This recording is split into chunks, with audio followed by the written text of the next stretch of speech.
Hey, it's me. And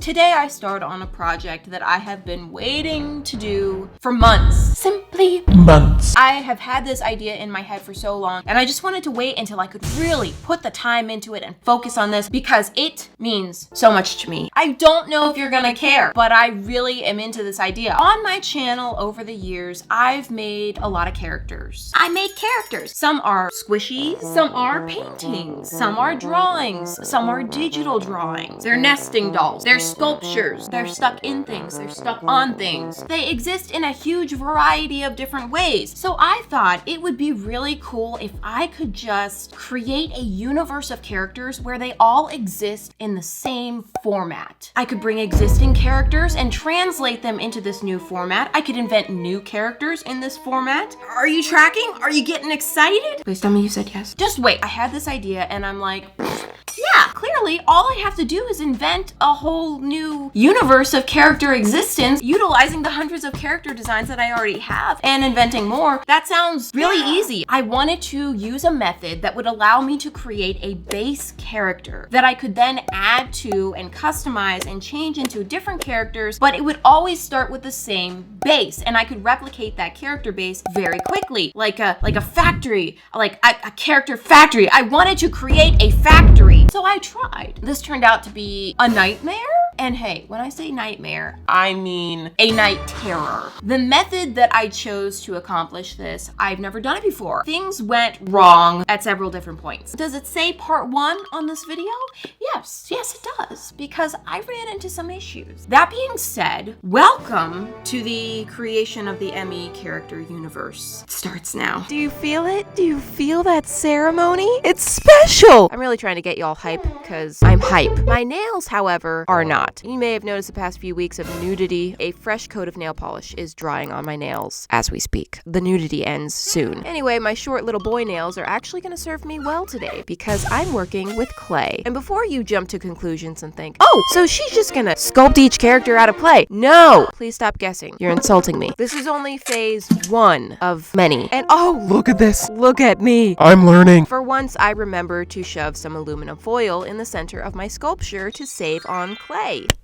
I'm so proud. So right now, I'm gonna form what I will call the base character. I want this to be the starting point for all characters in this universe. Of course, for each unique character, I'll add whatever is needed, but I need to keep this base character as basic as possible. So of course, I decided to go with the purest form, the blob body. Oh, the blobs. But this is not just any blob. This is the mother of all blobs, and she needs to be absolutely perfect, or at least as perfect as I'm capable of. So I really took my time on this to try to create the most supreme blob that the world has ever seen. Perfect blob proportions, perfect smoothness, perfect nub arms and nubbins.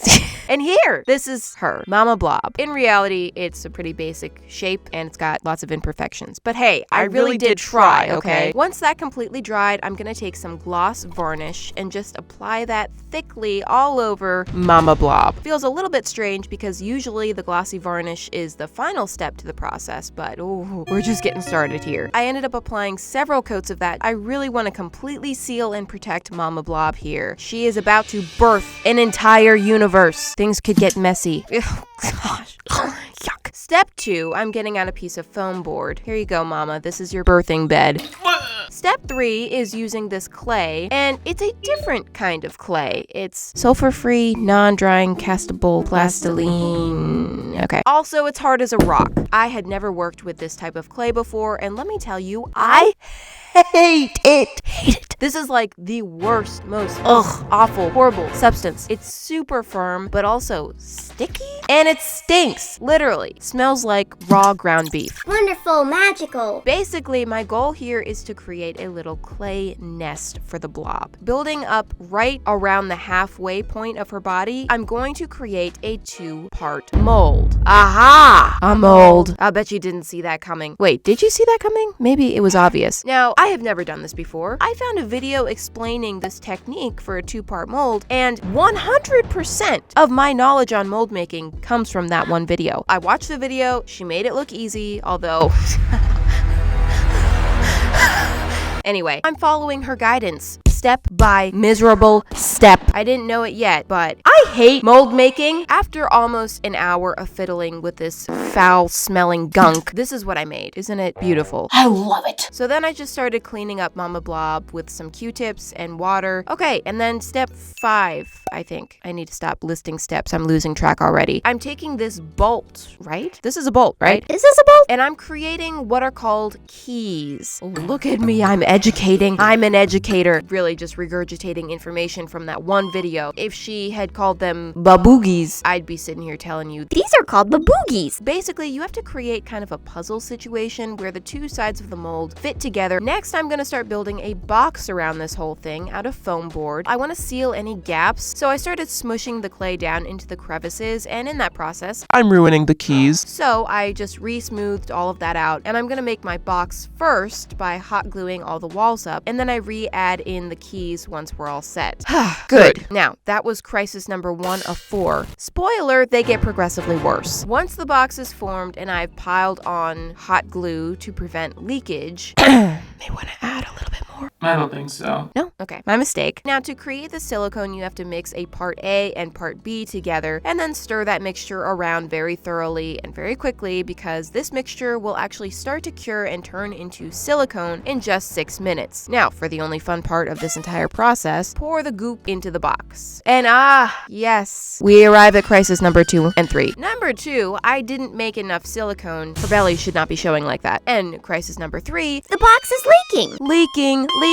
leaking. I frantically started cleaning it up. Just stop the bleeding, stop the bleeding. But then I felt like I really needed to add the rest of the silicone on top, because I don't know what happens if the silicone cures and then you add more. My research did not account for this. Now thinking about it, I don't think it would have mattered at all. So in this moment, I was rushing for no reason. Fortunately, somehow during my dealing with crisis number 3, crisis number 2 resolved itself and the leak just stopped.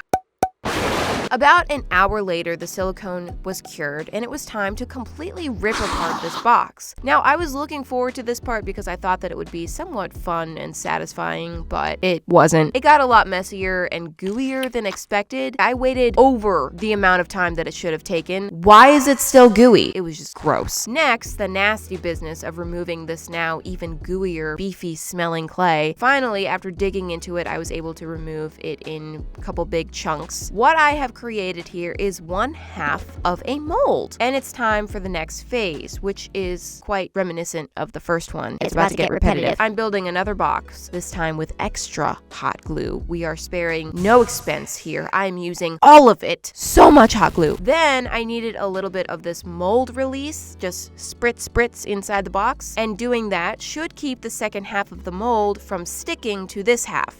Should. So I'm pouring that second half on top, and that was actually the last thing that I did for the week. I left it there all weekend. I didn't know that this was time sensitive. This mistake caused crisis number 3. After breaking open the box, the two sides of the mold should have pulled apart relatively easily. However, after cutting into it, yanking, prying, pulling, it was clear that this was one solid block. Not supposed to happen. So I made a hole in the bottom. It's time for the Mama Blob to get birthed, which really, this shouldn't be happening. It's not natural. Gosh. It was a complicated delivery, but she got out safely, and now I can confirm it's literally one piece. I'm crying. Like, this did not happen in that video. Therefore, the mold is ruined, and I suffered through this horrible process for no reason. But you know what? No, I cannot give up on the Blob universe. It's too important. So that's right. I'm starting over. Mama Blob, I'm putting you through it again. I'm so sorry, girl. From the beefy clay block, to the hot glue box, to the silicone mold side 1, complete with giant bubble, to breaking the box, and silicone mold side 2, to breaking the box again. That's Mini-Me's hand right there. But this time, it worked as it should, and the two sides of the mold did separate. This is what was supposed to happen. The only thing I did differently this time is I separated the two sides as soon as the silicone cured, instead of leaving them together for multiple days. So here we go. I have one successfully created mold with a beautiful little hole. Yes.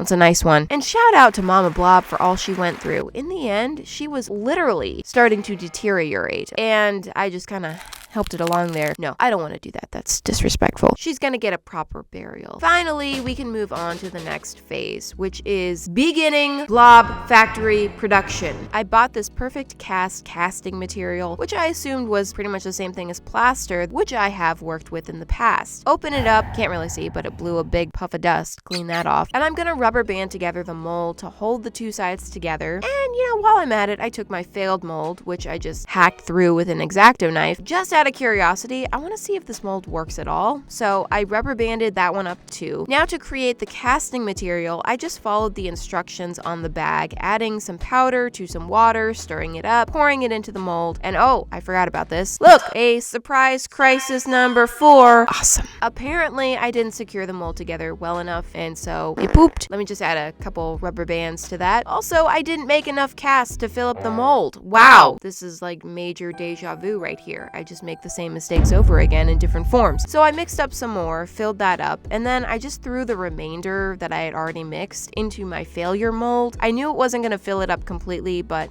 who cares? Probably won't work anyway, so whatever. Once the cast was cured, it's time to unmold. So I'm breaking that open and ta-da! I've done it! It's beautiful! And now, of course, I can reuse this mold to create blob after blob after blob after blob after blob. I'm a factory, it's official. Now, it's not flawless, okay? There are some rough seams, the bottom is a little bit of a mess, and you can see where Mama Blob's arm crack was beginning. But fortunately, I think I can easily clean that all up. So it's all good. Good. Why am I struggling to give a thumbs up? Come on, girl. This should be the easy part. Next, I decided to check on my little experiment with the failed mold, and tell me why this mold seems to work exactly the way it should have.